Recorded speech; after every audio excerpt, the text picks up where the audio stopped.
Hello everyone, my name is Frewin Go and I am the Weekly Entrepreneur. Sobrang nagkakagulo ngayon sa buong mundo kasi may ginagawa kaming dropshipping business na merong retail and wholesale aspect kaya mas lalong lumalaki ang mga tubo-tubo natin.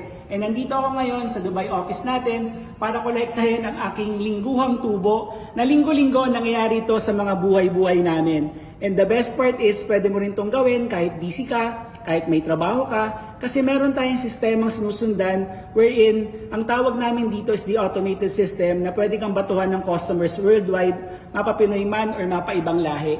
Kaya sobrang dami ng kumikita ng mga kasamahan natin kagaya ng may-ari ng page na to wherein kami mismong dalawa ang tutulong sa iyo. So mag-message ka lang sa inbox namin, aantayin ka namin in 20 minutes malalaman mo kung paano to para mag-work din siya para sa mga buhay-buhay nyo. Huwag kang mag-alala, maraming nagsimula dito walang alam sa online business pero natuto lang, naturuan namin and sobrang dami ang nagkakaroon ng ganitong tubo worldwide. So makiisa ka na rin sa amin, mag-message ka lang, yung may-ari ng page na to and ako mismo, Frewin Go, the Weekly Entrepreneur, ang tutulong sa iyo para ma-achieve mo itong ganitong klaseng tubo linggo-linggo ng buhay mo. See you!